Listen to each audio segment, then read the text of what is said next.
السلام عليكم. اليوم جبت لكم الحلوى المالحه، كتجي مقرمشه وغزاله وتستحق التجربه.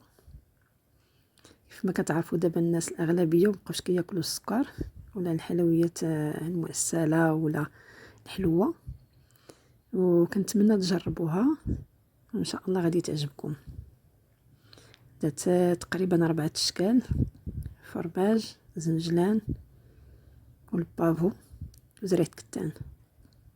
المقادير كالتالي: 2 فرماجات متلتين، 3 معالق كبار ديال فرماج محكوك، تومه بودره، بصله بودره، 1 خماره ديال الحلوى الملحه، 100 غرام ديال الزبده انا حكيتها هنا، نص كاس ديال الماء، نص كاس ديال الزيت، و3 المعالق صغار ديال النشا، والدقيق على حسب الخليط. ما بغيتش نعطيكم يعني العبار بالضبط، وانما خليته على حسب الخليط يكون افضل. كتجي العجينه ماشي قاصحه ماشي رطبه بزاف. هنا كناخذ الزبده اللي حكيتها، انا فضلت نحكها باش ما تجينيش صعيبه في يعني ملي نكون نحضرها في العجين. هنا زدت عليها فرماج محكوك، فرماج حمر محكوك، تقريبا معلقه مع عمراش ديال الملحه، معلقه صغيره مع عمراش ديال الملحه.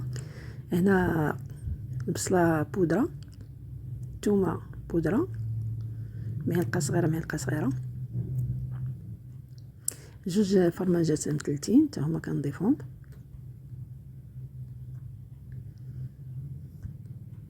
واحد ساشيه ديال خماره الحلوى، وكنبدا نخلط الخليط مزيان. هاد المقادير خصها تخلط مزيان تتولي بحال البوماد. كتزيد بيضه، وكنزيد الباقي نص كاس ديال الزيت، نص كاس ديال الماء، و3 المعالق ديال النشا. نخلط مزيان ونزيد عليهم الدقيق، كنزيد عليهم الدقيق حتى كيعطيني هاد العجين بهاد الشكل هذا كيف ما كتشوفوا في الصوره.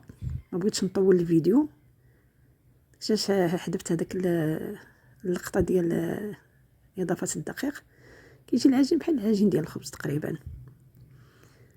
صافي كنبدا نسرحو بالمدلك كما كتشوفوا في الصوره، غير هو ما غاديش ترقوها بزاف، كنخليوها شويه السمك ديالها طالع شويه، لاننا رقيناها بزاف غادي تنشف لينا في الفران. هو ملي كنخليوها شويه السمك ديالها عالي شويه كيعطينا ديك القرمشه، وكيعطي واحد حتى الشكل ديالها كيكون زوين. ومن الافضل ملي غادي تسرحوا تحطوها فوق من هاد بابي كويسون، ورق الطهي. علاش؟ غادي نقطعوها فوق من ورق الطهي، وفي نفس الوقت ملي غنكملوها وندهنوها بالبيض كنهزو هذاك الورق وكنحطوه مباشره فوق الطاوه وندخلوه الفران، حيت صعيب باش تبقاي تهزيه وحده بوحده، يجيك شويه صعيب. هذا واحد لاستيوس اللي سهل. هنا كنعبر غير بصبعي وكنبدا نقطع بالجراره ولا بهاد الجراره ديال البيتزا. هنا كما كتشوفوا انا عبرت بالاصبع ديالي باش يجيو مقادين كما في الصوره، وكنبدا نقطع وانا حاطه هاد الورق الطهي فوق من الطاوه اللي غندخلها للفران. هاد الطريقه هذه سهله وغتسهل عليك هاد الخدمه، راه ما غاديش تاخذ لك كاع الوقت بزاف.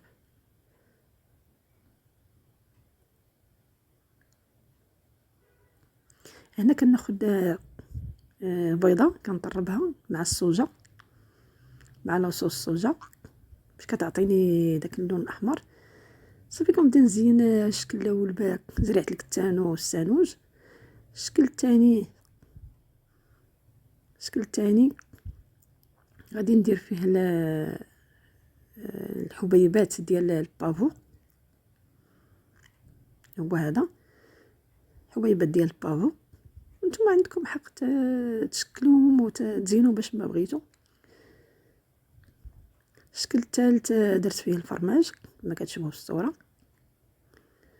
واخر شكل درتو بزنجلان.